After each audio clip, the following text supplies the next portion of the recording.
Greetings everyone. आज इस video में हम करने जा रहे हैं कि हाउ सीजन्स पोस्ट। पिछले हमने एक वीडियो की थी जिसमें हमने किया था कि डे एंड नाइट कैसे बनते हैं। आज इस वीडियो में हम करेंगे कि सीजन्स कैसे बनते हैं। तो उसके लिए पहले हमें लाइट्स ऑफ करनी पड़ेगी। सीजन्स को देखने के लिए मैं लाइट्स ऑफ कर रही हूँ। मैंने बोला था आपको। हाँ, तो अब हमने लाइट्स ऑफ कर दी हैं। अब इस वीडियो के थ्रू हम ये देखते हैं आगे कि सीजन्स कैसे बनते हैं। इस कैंडल को हमने सन माना है। यहाँ पर ये हमारी अर्थ है और ये यहाँ पर वो हो रही है।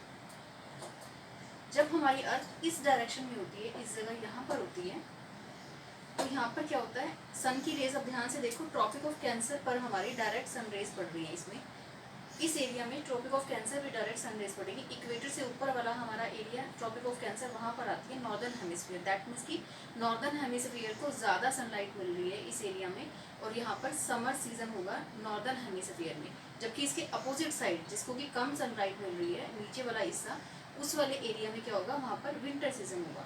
अब हमारी अर्थ जब रेवोल्यूट होके, क्योंकि जो सीजन है हमारे बेसिकली वो रेवोल्यूशन की वजह से बनते हैं, तो रेवोल्यूट हुई हमारी अर्थ, मूव होके इस साइड आ गई।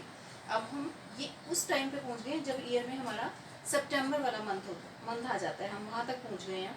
अब इस एरिया में सितंबर में क्या होता है, अर्थ के ऊपर, इक्वेटर के ऊपर डायरेक्ट सन रेज पड़ती है। इक्वेटर में डायरेक्ट सन रेज पड़ने की वजह से क्या होगा, जो पूरी की पूरी अर्थ है वहाँ पर इक्वल डे और नाइट होंगे। जब हम समर सोल्स्टिस में थे, जब नॉर्दर्न हेमिस्फीयर में ट्रॉपिक ऑफ कैंसर को सनरेज मिल रही थी, तो उस जगह क्या था, हमारा वहाँ पर डेज बड़े थे नॉर्दर्न हेमिस्फीयर में, और नाइट्स जो थी वो कंपैरेटिवली थोड़ी सी छोटी थी। अब इस एरिया में जब ट्रॉपिक ऑफ कैंसर की बजाय इक्वेटर को हमारी डायरेक्ट सनरेज मिल रही है, तो ये हमारा इक्विनॉक्स का टाइम होता है। ये टाइम होता है हमारा 23 सितंबर। तो ये टाइम है हमारा 23 सितंबर वाला, जब हमारा पूरी अर्थ के ऊपर इक्विनॉक्स होती है। दैट मीन्स कि 12 आवर्स की हमारी डे होती है, 12 आवर्स की नाइट होती है। ये पूरी अर्थ के ऊपर सेम टाइम रहता है। अब हमारी अर्थ क्या है, रेवोल्यूट होके और आगे की तरफ मूव हो गई है। मूव होने के बाद कि हम पहुंच गए हैं दिसंबर मंथ में, जब हमारे नॉर्दर्न हेमिस्फीयर में हमारा यहाँ पर आ गए हैं। ये अब नॉर्दर्न हेमिस्फीयर में क्या होगा, विंटर्स हो जाएंगी और दूसरे एरिया में समर हो जाएंगी। उसका रीज़न क्या है, क्योंकि इस साइड पहुंचने के बाद, दिसंबर तक आने के बाद, जो सनरेज है ट्रॉपिक ऑफ कैप्रिकॉर्न, जो कि साउदर्न हेमिस्फीयर में, वहाँ डायरेक्ट पड़ती है, तो उस एरिया को सनलाइट ज़्यादा मिलेगी और नॉर्दर्न हेमिस्फीयर को कम मिलेगी सनलाइट। तो इसकी वजह से नॉर्दर्न हेमिस्फीयर में क्या हो जाएगा, विंटर्स हो जाएंगी और साउदर्न में समर्स हो जाएगी। ठीक है। अब यहाँ पर नॉर्दर्न हेमिस्फीयर में हमारे जो डेज हैं वो कम हैं, छोटे हैं, और कंपैरेटिवली जो नाइट्स हैं वो बड़ी हो जाती हैं, बिकॉज क्योंकि नॉर्दर्न हेमिस्फीयर को कम सनरेज मिल रही हैं। अब दोबारा से रेवोल्यूशन शुरू हुआ और हम पहुंच गए इधर की तरफ। यहाँ पर दोबारा से इक्विनॉक्स वाला टाइम आ जाता है। ये हमारा टाइम है 21 मार्च वाला। मार्च के मंथ में हम आ गए हैं। मार्च मंथ में क्या हो जाता है, दोबारा से सनलाइट जो है इक्वेटर पे डायरेक्ट पड़नी शुरू हो जाती है।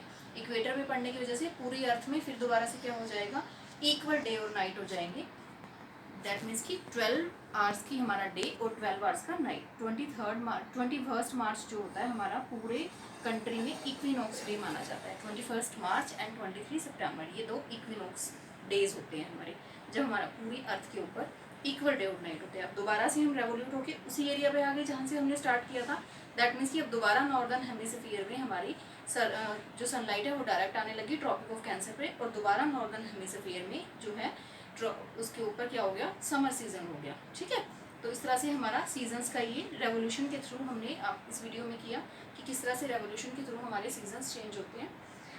Thank you so much for watching my video.